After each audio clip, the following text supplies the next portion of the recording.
أهلا وسهلا بكم من جديد. في هذا الفيديو سأشارك معكم كيفية استخدام القرنفل والزنجبيل لتطويل الشعر، تكثيفه، ولعلاج مشكلة تساقط الشعر والصلع.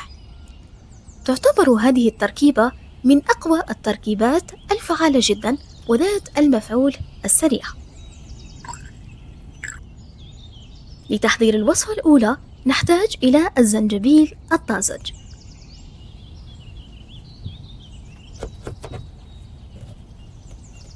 نقوم أولاً بتقشير الزنجبيل.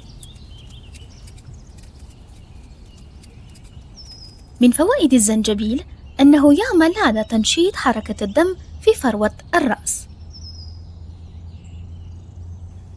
وهو ما يسمح بوصول التغذية الكاملة لبصيلات الشعر،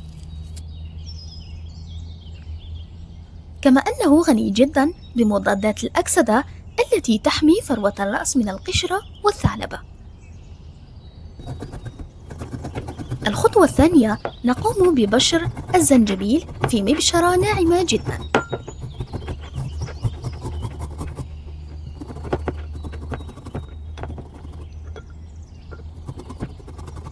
فضلا منكم اكتبوا لي في التعليقات من أي بلد تشاهدون هذا الفيديو. ثم نأخذ نصف الكمية من الزنجبيل الطازج ونضعها في قدر. والآن نحتاج إلى القرنفل، فالقرنفل معزز فعال جدا لقوة وكثافة الشعر، وذلك بفضل احتوائه على المركب النشط الأوجينول، علاج فعال لتساقط الشعر والصلع. نقوم بطحن كمية من القرنفل.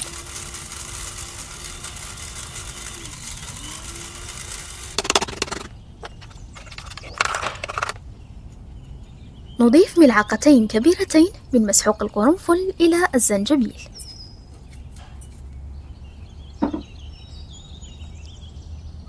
ثم نغمر المزيج بكوب مملوء من زيت الزيتون.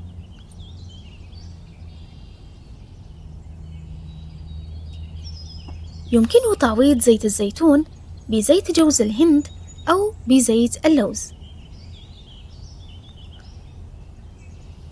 في البداية نضع القدر على نار متوسطة مع التقليب المستمر.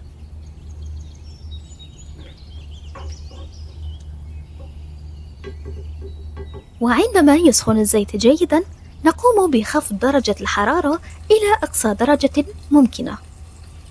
نغطي هذا القدر ونتركه تقريبا لمدة 40 دقيقة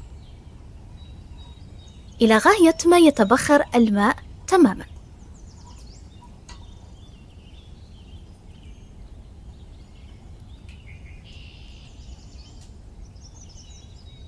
بعد أن يبرد نستعين بشاش ونقوم بتصفية الزيت من الشوائب.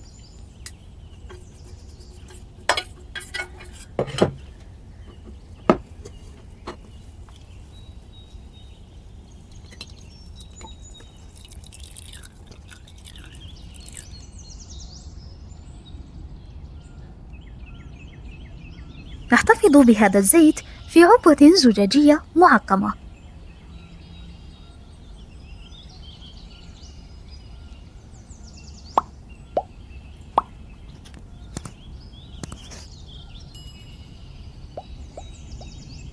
يوضع في درجة حرارة الغرفة وفي مكان مظلم.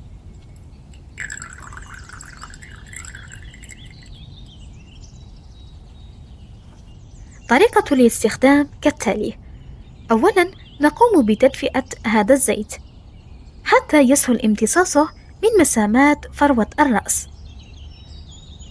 نقوم بتطبيقه على فروة الرأس فقط، ثم نقوم بالتدليك بأطراف الأصابع، وذلك لتنشيط حركة الدم أو الدورة الدموية في فروة الرأس. نتركه تقريبا لمدة 1.5 ساعة أو 2 ساعات، ثم بعد ذلك يمكن تنظيف الشعر. يمكن استخدام هذا الزيت بمعدل مرة إلى مرتين فقط في الأسبوع.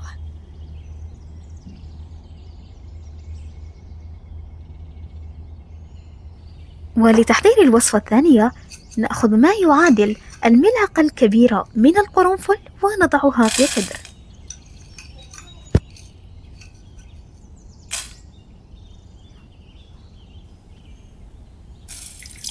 ثم نضيف نصف كوب فقط من الماء.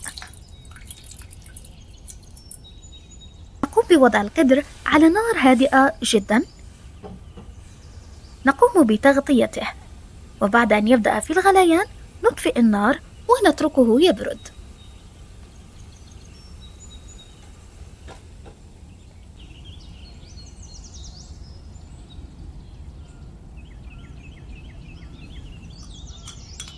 والآن نقوم بتصفية الزنجبيل الطازج المتبقي من العصارة.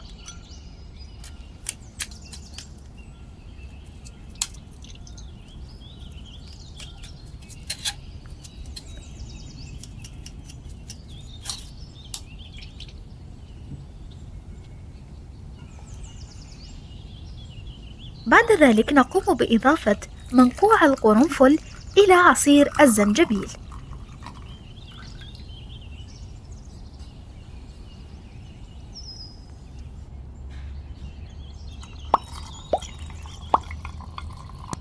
نحتفظ بهذا المزيج في عنبوة ذات بخاخ معقمة.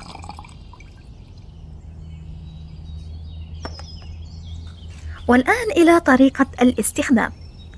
مبدئيا نقوم برج هذا المزيج جيدا، ثم نقوم ببخه على فروة الرأس، ونقوم بتدليك فروة الرأس جيدا. يترك لمدة ساعة ثم ينظف الشعر. يمكن استخدام هذا التونر بمعدل 2 حتى 3 مرات كأقصى حد في الأسبوع. يمكنك اختيار واحدة من هاتين الوصفتين واستخدامها بشكل منتظم، كما يمكن استخدام الوصفتين مع بعضهما البعض، والنتائج ستكون أسرع وأقوى من ناحية الطول والكثافة، وحتى من ناحية علاج التساقط. هذه الوصفات يمكن استخدامها بالنسبة للكبار وحتى الأطفال الصغار. ولكن تنبيه مهم جدا، هذه الوصفات لا تصلح بالنسبة للحوامل وللأشخاص الذين يعانون من ارتفاع الضغط الدموي. إلى هنا وصلنا إلى نهاية الفيديو، أودعكم وإلى اللقاء في فيديو آخر.